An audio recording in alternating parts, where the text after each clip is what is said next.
has to denounce Elon every time she references the car now, because if she didn't, her liberal audience would leave her. And even me, I own a Tesla and I love it, but I have friends that want to go catch a Kings game at the Staples Center or the Crypto Arena as it's now called in downtown LA. But I've always parked at this little hidden spot that dodges all the traffic coming into and leaving the games. But it's in a very shady lot, so I'm definitely not gonna take my Tesla there, which just goes to show what the extreme left is doing is working. They want people to be afraid to affiliate with them, and they want people to be afraid to drive them, all for fear of what the left. That's exactly, he's exactly right. This is what that's the goal of the protests, and it's again, it's terrorism. Is that domestic terror 4 years ago? Yeah, well, of course, right? People are so stupid. No one is losing on the cars burning except the insurance companies and those caught burning them.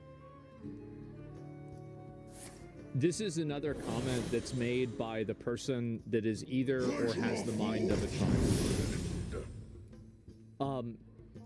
I think that you really underestimate. So, like, if let's say that your argument is accurate, and the car gets burned down, and you now have the money from the insurance company that will buy you a new car. Okay, well, this doesn't happen overnight. So you have to file a police report. You have to talk to the insurance company. You have to go and buy a new car, which means that you have to do research on that new car. You also have to buy a car that is at least an equivalent amount of the price, and usually most insurance companies probably give you an amortized value of the car, so you're not really getting the MSRP of the car that you originally purchased, which is normal for like a used car, but still it is a forced action. And so maybe you'd have to add in your own money as well. And then there's also the emotional damage of having your car destroyed, and the fact that that's very scary and upsetting. And before you say that's not real, if somebody burned down your car, I think that would be upsetting for you. And, you know, I feel like it would be for a lot of people.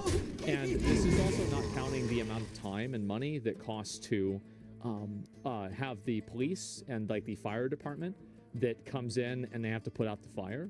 Then you have the effect that if the insurance company is paying out, let's say $30,000, $20,000, that makes everybody else's premiums go up. And so now everybody else collectively has to spend more money because of this destruction of property. And then you also have police time that's being invested into figuring out who committed the crime and then putting that person. And let's assume they catch the person. Well, then you have a court date for that person, that then the person whose car burned down may have to appear at that court date. And then you have to sentence the person, which is the court time and court money. And then you have potentially paying for jail time for this individual, which is also maybe a court-appointed lawyer, which is something else. And so you really take a problem and you multiply it into theoretically millions of dollars. And the problem that a lot of people like this have is that they never understand the effects of their behavior. They only look at it in a very one-dimensional, childlike viewpoint, where they're imagining themselves having the right opinion, saying the right thing, and then doing the right thing that makes them the right person. But they never think about it beyond the scope of this very, very narrow, one-dimensional experience. Insurance rarely covers vandalism, by the way. Well, again, that's all beside the point. We'll assume that he was totally right. And so, don't perma though? There's no reason to have a person like that in the chat. It's just stupid. Like, can you imagine anything, any contribution a person like that could have in the chat that would be positive? I can't. Did that deserve a ban? Yeah. If somebody, like, I ban people all the time just for being stupid. Like, if I read a comment in chat that's like weird or stupid, I just perma. I do. Now, even if I don't even really disagree with them, I'm like, that's weird. I'm gonna ban you. Yes, that's what I do. I ban people like crazy. And anybody that acts or says weird stuff downplay terrorism literally doesn't grasp reality, nobody needs it. Yeah, exactly. And so, delete all the followed search in January. Well, a lot of them did get deleted, right? And so, it's very, very weird. What about free thought?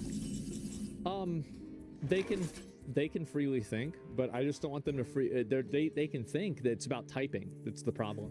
It's the typing the message and pressing enter. They can even type the message. They just don't press enter. Yeah, I'm not really interested in the opinions of people that are stupid. If I feel like a person's like decision-making like abilities are compromised, and I think that they're stupid, I immediately don't care about anything that they're saying. It's basically like a dog. And so if I decide that about somebody, that's pretty much the end of it. Like, I don't really care one way or another or whatever. It's lack of thinking. Yeah. Why would I even think about this for a second? Anyway, insurance does not pay out on terrorist acts. Listen, my point is that even if it did, it's still a stupid argument. Will do to them, as even their political leaders are gloating about it. They've got that little stock app. I added Tesla to it to give me a little boost during the day.